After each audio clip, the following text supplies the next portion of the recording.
Welcome to the show, this is Benjamin, and today we're carrying on with this Welsh history series. Gwyn A. Williams' book, When Was Wales? Each one of these fully watchable on its own.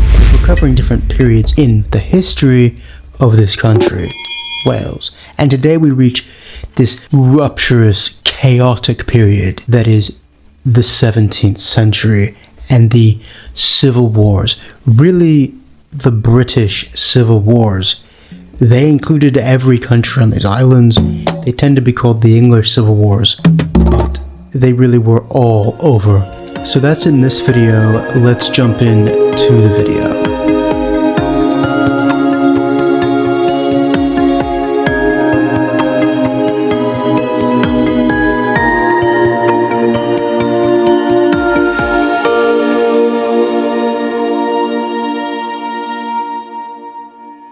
In his book, Gwyn A. Williams goes into a loosely defined structure here, going and beginning in Puritanism, going all the way up to the Acts of Union in 1707. And there's such a wide scope, and it's very disorganized because, frankly, it's so difficult to include all that happened. I mean, we're talking about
and then the Acts of Union.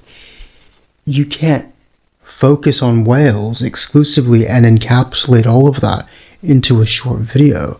So what I'm going to do here for you is I'm going to run over briefly some terminology for you about what the different groups were involved in these things. In the last video of this history series, I mentioned a lot about the English Reformation and the tide swinging back and forth between Catholic and Protestant.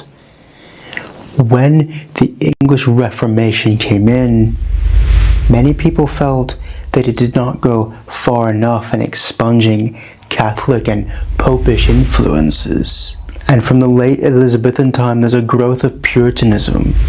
People who want to purify the English church and purge it. They felt that moderate Protestants were just as evil and sinful as Catholics. And so that's where Puritanism comes from. Later, Puritanism widened and morphed into nonconformism, which grew to include everyone that was not of the official Anglican Church, but who was Protestant, which included quite a few sects, not sects, but sect, who were growing at this time. This nonconformist idea really grew after the Act of Uniformity in 1662, which was more of an imposition of the state church upon individual smaller chapel churches. You had Presbyterians, heavily Scottish in roots, but they believed in having a council of elders basically decide things. You had Anabaptists, which believed that you don't baptize the children, you have baptism of a believer.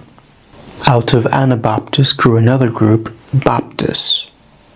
You had a man named Calvin who created the Calvinists, and they believed that there's a certain number of people who are saved, and this was chosen before creation, and that the atonement of Jesus was for their sins, not anyone else's, which is not exactly compatible with most. And you had Independents, which were more just kind of quietly doing their own thing, but not respectful quite to the state church.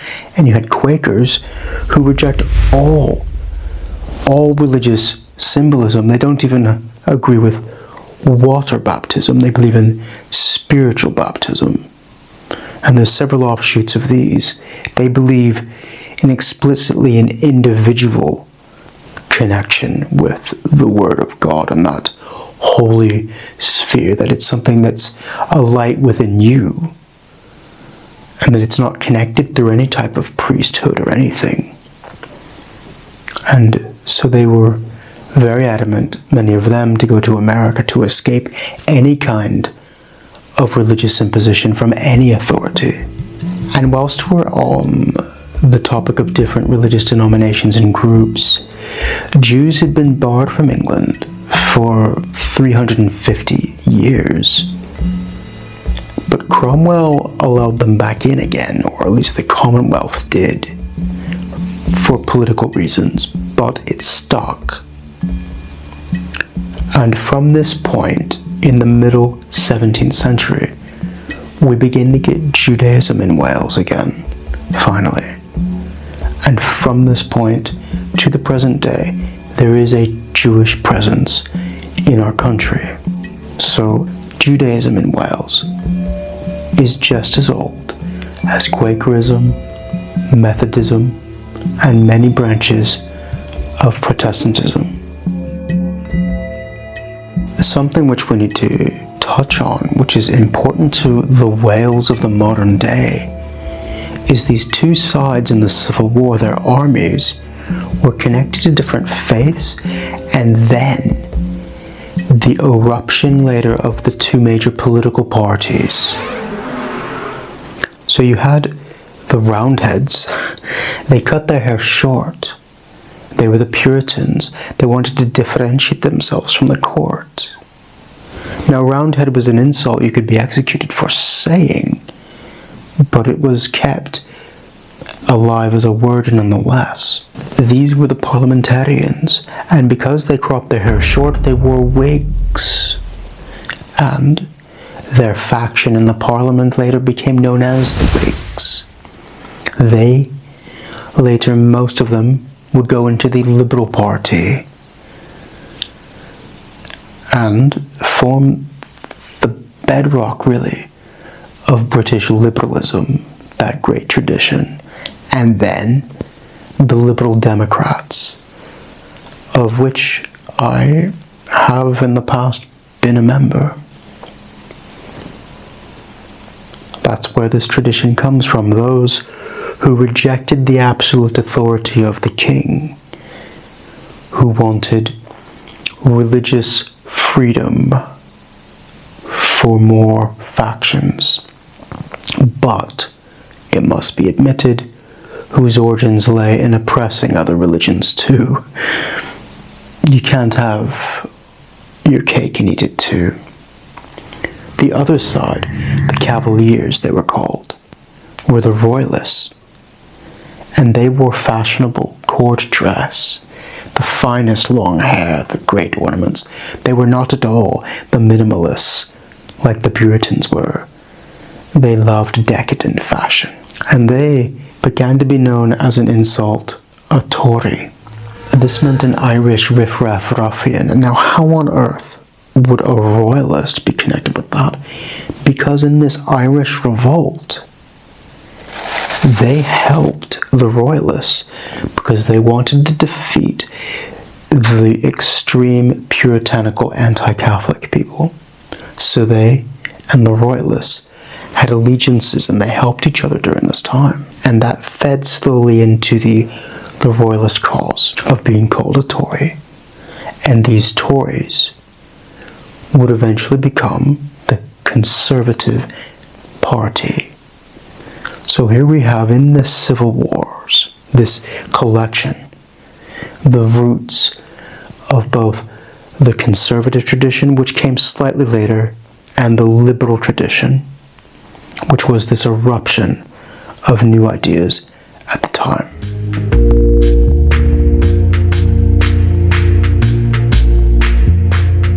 Now we've seen how wide-scale these groups and collections of wars and conflicts were, and the multitude of factions in the religious sense, and the political groups that emerged out of this. But what about a smaller and a Welsh dimension to this?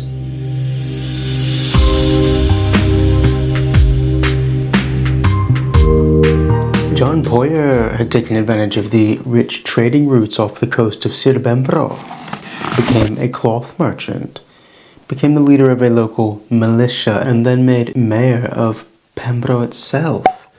But when the Civil War broke out, he was very unsure of where his allegiances should lay to keep his position. He was on the trade routes in an urban centre. He chose to go with the parliamentarians. But all the peoples around him were royalists. Most of Wales was royalist. He soon found himself under threat, kind of forced out, but he gathered up a mob and took Carew Castle for the parliamentary cause. And as the parliamentarians did win, he did quite well, but he was in charge of armies there. And after this conflict was over, they expected to be paid.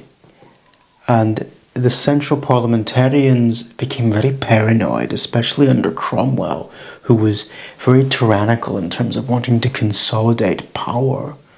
And they sent him a letter saying, "Give up Carew Castle." He's like, well, this is a nice castle. It's defendable. Until you pay my troops, I'm not going to just give it up.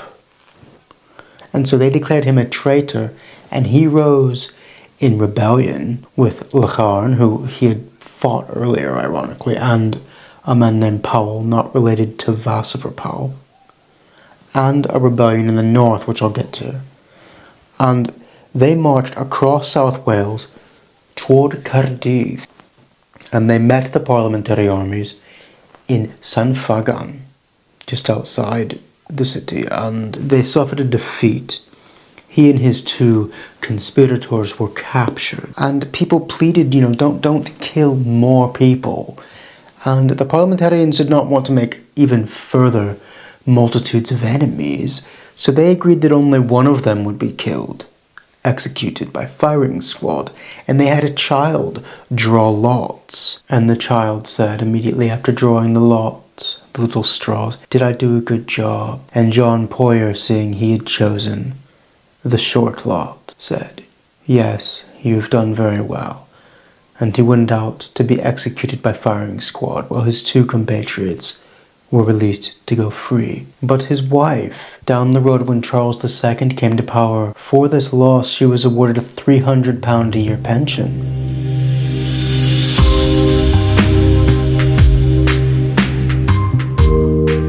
Going on the opposite end of that, you had a staunch royalist, Syr Trefor Williams, a retorta veni in Trefynwy. He came from the traditional Welsh landowning gentry. The king awarded him commission of array, meaning that he was allowed to array troops, raise militia, and he was put in charge of defending the county of Trefynwy from the parliamentarians. He was captured after a few battles at Gloucester, but the king, realizing the power in his base, bailed him, paid for his release, and then he won a string of victories along Avon Gwy.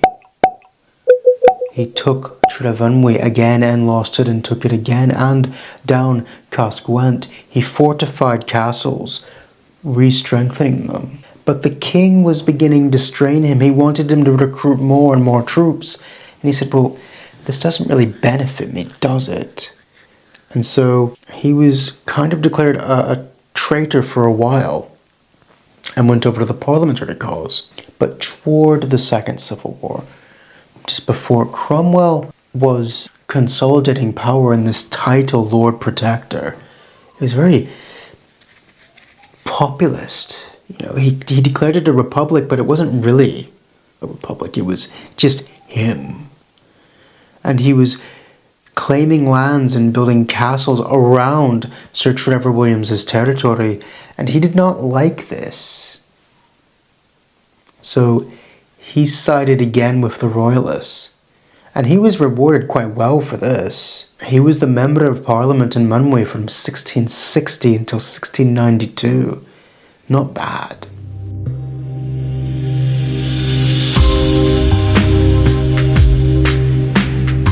But those Welshmen of the more puritanical faith sided with this new model army in Cromwell, fiercely so. And these people who were educated in Oxbridge, like Walter Craddock, who was educated in Oxford, came back to try and win over converts, and one of his converts was Morgan Llwyd.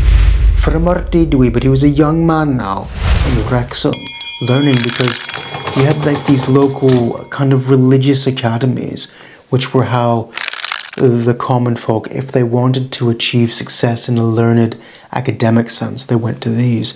And one of them was in Wrexham, and he was being taught under Craddock in this time, and he converted to Puritanism.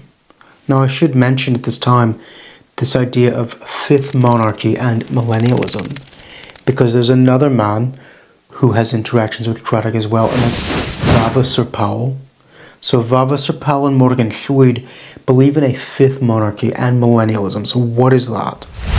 They believe through Daniel in the Bible that there are 4 kingdoms, of which they believe Rome was the final one up to that time, the 4th, and that by executing Charles the king, they could usher in the 5th age of the saints, right before 1666, which they believed was the coming of the year of the beast. And then that would bring in the return of Christ. I mean, it's nuts, but this is what they believed, right? But Morgan Llwyd went down to Llanfaches in the south. He met a woman there. He went over into England. He traveled around with the new model army. He did quite well for himself. He wrote quite a bit of literature that's important to us.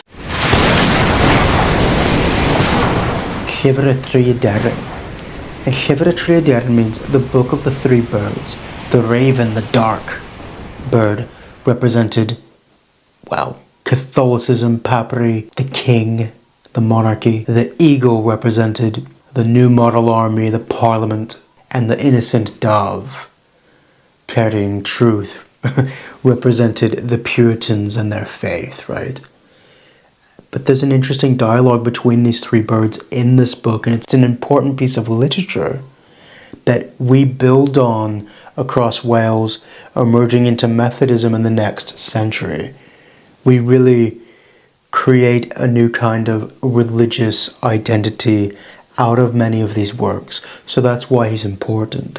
Syr Trefor, on the other hand, was this itinerant preacher. Well, they both were, but itinerant means traveling from place to place, preaching. And there's kind of like, convert or die. Kind of like just, insane fire and brimstone, all is death unless you just give up all earthly pleasure kind of thing. I mean, it's morbid, isn't it? But that's what happened. Anyway, he's from Syr in Powys. He gets in trouble early, even before the Civil War comes along. Syr Trefor, a sheriff in southern Powys, barges in upon him with 12 armed men and arrests him. He gets out. He escapes into England, but he's preaching again.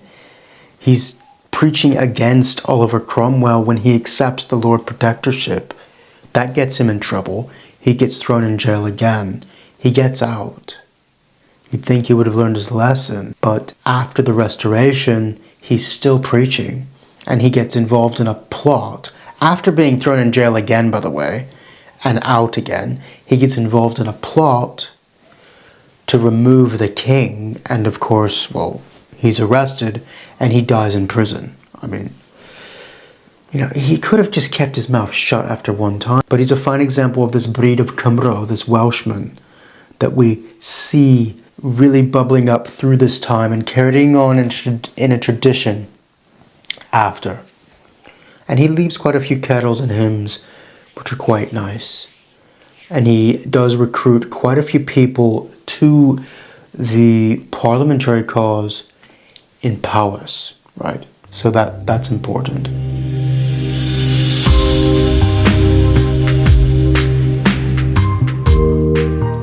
But up north there was a man named Sir John Owen, and he was from old landowning stock. When the war broke out, he was kind of hesitant, but he was like, well, I might as well join the royalist side because, well, I have land and I have a nice position, even though it's not really our war in Wales. So he joined them on the royalist side, and after some fighting, they made him the caretaker of Conwy, the castle there. Sir John Owen, when the parliamentarians come in, he switches sides for a moment. It's quite interesting. But he switches back when the royalists come back. He just basically hands over the castle to different people. It's fascinating. But he's actually captured after this. Brwydyr Dalar Hir, in which, the royalists are losing ground. Harlech was the last place on the mainland to fall. For any of you who are Owen Glyndŵr enthusiasts, that wasn't the first siege, right? And he's taken to London and he should have been executed, but he gets out of this. We're not exactly sure how he does it. We think he has some kind of connection with Oliver Cromwell, and that there was a quiet word kind of thing. He goes back to Wales, and after this near-death experience, he keeps on the lowdown, as anyone sensible would do. But he shows up a few years later in Booth's Rebellion in North England, a royalist rebellion against the Parliament. And that fails, and he kind of retreats out of the scene again.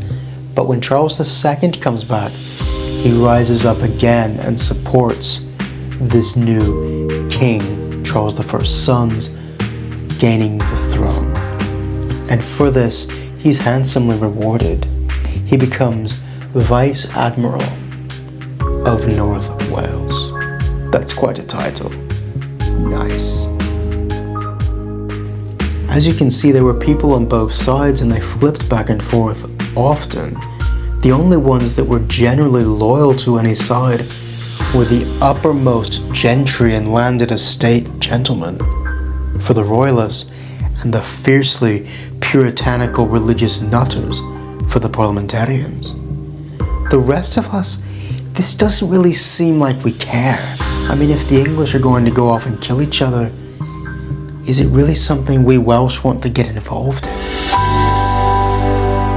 I hope that attempt to bridge the British Isles-wide conflicts of this age with the religious factions that sprouted up like a million weeds, and looking at those individual stories of specific Welshmen caught up in the tumults of this age, I hope that does this justice, that this was Welsh, but it was so much wider than Wales that it's difficult to look at just Wales when looking at this. And I think that's why in this book, this part of the book is so unclear and confused, because he's trying to look almost specifically and only at Wales in a period whose conflicts kind of worked around our periphery. And in these civil wars, you can't just look at Wales, because it's a patchwork that's being ripped apart and sewn together again. And that sewing together, that glorious revolution, the end of these tumults and the sewing together of Scotland and England and the creation of the United Kingdom, is what we come to in the next video.